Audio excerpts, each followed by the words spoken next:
Normal ಹೆರಿಗೆ ಆಗಿರಲಿ ಇಲ್ಲ ಸಿ ಸೆಕ್ಷನ್ ಹೆರಿಗೆ ಆಗಿರಲಿ, ಪ್ರತಿಯೊಂದು ಹೆರಿಗೆಯಲ್ಲೂ ಮಹಿಳೆ ನೋವನ್ನು ತಿಂತಾಳೆ. ಆಕೆಯ ದೈಹಿಕ ಮತ್ತು ಮಾನಸಿಕ ಸ್ಥಿತಿಯಲ್ಲಿ ಸಾಕಷ್ಟು ಬದಲಾವಣೆಗಳಾಗತ್ತೆ. ದೇಹದಲ್ಲಾಗೋ ಬದಲಾವಣೆ, ಮನಸ್ಸಿನಲ್ಲಿರೋ ಗೊಂದಲ, ನಾನಾ ಪ್ರಶ್ನೆಗಳು, ಮಗುವಿನ ಆರೈಕೆ, ಮಗುವಿಗೆ ಹಾಲುಣಿಸೋದು, ರಾತ್ರಿ ಸರಿಯಾಗಿ ನಿದ್ರೆ ಇಲ್ಲದೆ ಇರೋದು, ಸುತ್ತಮುತ್ತಲಿನವರ ಸಲಹೆ ಎಲ್ಲವೂ ಈಗಾಗಲೇ ಆಕೆಯನ್ನ ಹೈರಾಣ ಮಾಡಿರತ್ತೆ. ಈ ಮಧ್ಯೆ ಪತಿಯಾದವನು ಶಾರೀರಿಕ ಸಂಬಂಧ ಬೆಳೆಸುವಂತೆ ಒತ್ತಡ ಹೇರಿದ್ರೆ ಆಕೆ ಮತ್ತಷ್ಟು ಕುಗ್ಗಿ ಹೋಗ್ತಾಳೆ. ಸಾಕು, ಈ ಜೀವನ ಎನ್ನುವ ಸ್ಥಿತಿಗೆ ಬರ್ತಾಳೆ. ಹೆರಿಗೆ ನಂತರ ಶಾರೀರಿಕ ಸಂಬಂಧ ಬೆಳೆಸೋದು ಅಗತ್ಯ. ಸೆಕ್ಸ್ ಮಾನಸಿಕ ಹಾಗೂ ದೈಹಿಕ ಆರೋಗ್ಯಕ್ಕೆ ಒಳ್ಳೆಯದು. ಹಾಗಂತ ಒತ್ತಡದ ಸೆಕ್ಸ್ನಿಂದ ಯಾವುದೇ ಲಾಭ ಇಲ್ಲ. ಹೆರಿಗೆ ನಂತರ ಸೆಕ್ಸ್, ಈ ಹೆಸರು ಕೇಳ್ತಿದ್ದಂತೆ ಬಹುತೇಕ ಪುರುಷರು ವಿಷಯ ನಮಗಲ್ಲ ಅಂತ ವಿಡಿಯೋ ನೋಡೋದಿಲ್ಲ. ಈ ವಿಷಯವನ್ನ ಮಹಿಳೆಯರು ತಿಳಿಯೋ ಅಗತ್ಯ ಇಲ್ಲ. ಅವರಿಗೆ ಅವರ ನೋವು, ಸಮಸ್ಯೆಗಳು ಚೆನ್ನಾಗಿ ಗೊತ್ತು. ಪುರುಷರು ನೋಡ್ಲೇಬೇಕಾದ ವಿಡಿಯೋ ಇದು. ಮಗುವೊಂದು ನಿಮ್ ಕೈಗೆ ಬಂದ್ಬಿಡತ್ತೆ. ಅದರ ಭವಿಷ್ಯದ ಬಗ್ಗೆ ಚಿಂತೆ ಬಿಟ್ರೆ ಮತ್ತೇನು ನಿಮ್ಮ ದೇಹದಲ್ಲಿ ವಿಶೇಷ ಬದಲಾವಣೆ ಆಗೋದಿಲ್ಲ. ನಾರ್ಮಲ್ ಆಗಿ ಇರ್ತೀರಿ ನೀವು. ಹಾಗಾಗಿ ನಿಮ್ಮ ದೇಹ ಸೆಕ್ಸ್ ಅನ್ನ ಬಯಸತ್ತೆ. ಹಾಗಂತ ನೀವು ಸಮಯವಲ್ಲದ ಸಮಯದಲ್ಲಿ ಪತ್ನಿ ಬಳಿ ಹೋಗಿ ಶಾರೀರಿಕ ಸಂಬಂಧ ಬೆಳೆಸುವಂತೆ ಒತ್ತಾಯ ಮಾಡೋದು ಸರಿಯಲ್ಲ. ಯಾವಾಗ ಪತ್ನಿ ಬಳಿ ಹೋಗ್ಬೇಕು ಅನ್ನೋ ಅರಿವು ನಿಮಗಿರ್ಬೇಕು. ಆಗ ಮಾತ್ರ ನಿಮ್ಮಿಬ್ಬರ ಸಂಬಂಧ ಮತ್ತಷ್ಟು ಚೆನ್ನಾಗಾಗತ್ತೆ. ಹೆರಿಗೆ ನಂತರ ಮಹಿಳೆ ಏಕಾಏಕಿ ಸಾಮಾನ್ಯ ಸ್ಥಿತಿಗೆ ಬರೋದೇ ಇಲ್ಲ. ಆಕೆಗೆ ಬ್ಲೀಡಿಂಗ್ ಆಗ್ತಾ ಇರತ್ತೆ, ವಜೈನಾದಲ್ಲಿ ನೋವಿರತ್ತೆ.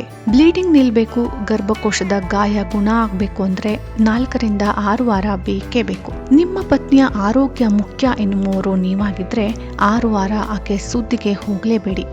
ಅದಕ್ಕಿಂತ ಮೊದಲೇ ನೀವು ಶಾರೀರಿಕ ಸಂಬಂಧ ಬೆಳೆಸಿದ್ರೆ ಸೋಂಕು ಹರಡೋ ಅಪಾಯ ಇರತ್ತೆ. ಪ್ರತಿಯೊಬ್ಬ ಮಹಿಳೆಯ ದೇಹ ಒಂದೊಂದು ರೀತಿ ಇರತ್ತೆ. ಹೆರಿಗೆ ನಂತರ ಒಬ್ಬೊಬ್ಬರು ಒಂದೊಂದು ಸಮಸ್ಯೆಯನ್ನು ಎದುರಿಸ್ತಾರೆ. ಹಾಗಾಗಿ ಇಂಟರ್ಕೋರ್ಸ್ ಮೊದಲು ನೀವು ವೈದ್ಯರನ್ನ ಸಂಪರ್ಕಿಸೋದು ಸೂಕ್ತ. ಎಲ್ಲವನ್ನೂ ಗೆದ್ದು ಆಕೆ ಸಾಮಾನ್ಯ ಸ್ಥಿತಿಗೆ ಮರಳಿದಾಳೆ, ಆಕೆ ಕೂಡ ನಿಮ್ಮ ಸಾಂಗತ್ಯವನ್ನ ಬಯಸ್ತಾಳೆ ಅಂತ ನಿಮಗೆ ಅನ್ನಿಸಿದ್ರೆ ಆಕೆಯ ಜೊತೆ ಒಂದಾಗಿ. ಇಲ್ಲ ಅಂದ್ರೆ ಒಂದಿಷ್ಟು ಸಮಯ ಕಾಯೋದ್ರಲ್ಲಿ ತಪ್ಪೇನಿಲ್ಲ. ಹೆರಿಗೆಯಾಗಿ 12 ವಾರಗಳ ನಂತರ ಮಹಿಳೆ ಸಂಪೂರ್ಣವಾಗಿ ಸಿದ್ಧಳಾಗ್ತಾಳೆ. ಆಗ ಯಾವುದೇ ಟೆನ್ಷನ್ ಇಲ್ಲದೆ ನೀವು ಅವಳ ಬಳಿ ಹೋಗಬಹುದು. ಹೆರಿಗೆ ನಂತರ ಪೊಸಿಷನ್ ಬಗ್ಗೆಯೂ ನೀವು ಗಮನ ಕೊಡಬೇಕು. ಗರ್ಭಾಶಯದ ಮೇಲೆ ಒತ್ತಡ ಉಂಟು ಮಾಡೋಂತಹ ಯಾವುದೇ ಪೊಸಿಷನ್ನ ನೀವು ಟ್ರೈ ಮಾಡಬಾರ್ದು. ಹೆರಿಗೆ ನಂತರ ಮೊದಲ ಬಾರಿ ಇಂಟರ್ಕೋರ್ಸ್ ಮಾಡ್ತಾ ಇದ್ರೆ ಆರಾಮದಾಯಕ ಭಂಗಿಯನ್ನ ನೀವು ಆಯ್ದುಕೊಳ್ಬೇಕು. ಸೆಕ್ಸ್ ಮೊದಲು ಫೋರ್ ಪ್ಲೇ ಅಗತ್ಯ, ದೈಹಿಕ ಅನ್ಯೋನ್ಯತೆ ಅಗತ್ಯ. ಇಂದ್ರಿಯಗಳ ಮಸಾಜ್, ಮೃದುವಾದ ಸ್ಪರ್ಶ, ಮಾತುಕತೆ ವಜೈನ ಶುಷ್ಕತೆಯನ್ನ ಹೋಗಲಾಡಿಸುತ್ತೆ. ಮಹಿಳೆಗೆ ಆಗೋ ನೋವನ್ನ ಇದು ಕಡಿಮೆ ಮಾಡುತ್ತೆ.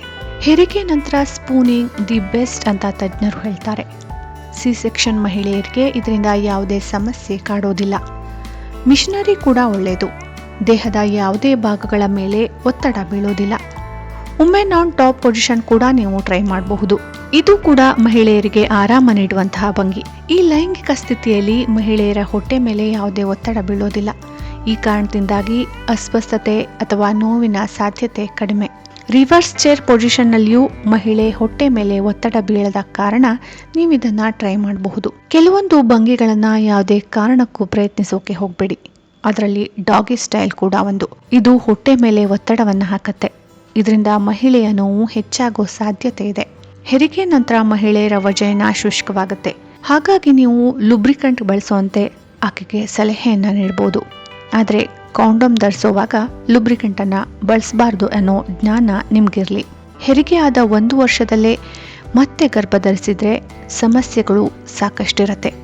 ಹಾಗಾಗಿ ಸೆಕ್ಸ್ಗೂ ಮುನ್ನ ಗರ್ಭ ಧರಿಸೋ ಸಾಧ್ಯತೆಗಳ ಬಗ್ಗೆ ನೀವು ತಿಳಿದುಕೊಂಡಿರಬೇಕು. ಹಾಲುಣಿಸೋ ಮಹಿಳೆಯರಲ್ಲಿ ಅಂಡೋತ್ಪತ್ತಿ ಸಾಮಾನ್ಯವಾಗಿ 6 ತಿಂಗಳ ನಂತರ ಮಾತ್ರ ಸಂಭವಿಸುತ್ತೆ. ಹಾಲುಣಿಸದ ಮಹಿಳೆಗೆ ಅಂಡೋತ್ಪತ್ತಿ ಹೆರಿಗೆಯ ನಂತರ ಸುಮಾರು 6 ವಾರಗಳಲ್ಲೇ ಶುರುವಾಗುತ್ತೆ. ಹಾಗಾಗಿ ಹೆರಿಗೆ ನಂತರ ಶಾರೀರಿಕ ಸಂಬಂಧ ಬೆಳೆಸುವ ಸಮಯದಲ್ಲಿ ನೀವು ಈ ವಿಷಯವನ್ನೆಲ್ಲ ಗಮನದಲ್ಲಿ ಇಟ್ಟುಕೊಂಡ್ರೆ ನೀವು ಹಾಗೂ ನಿಮ್ಮ ಪತ್ನಿ ಇಬ್ಬರು ಖುಷಿಯಾಗಿರಬಹುದು.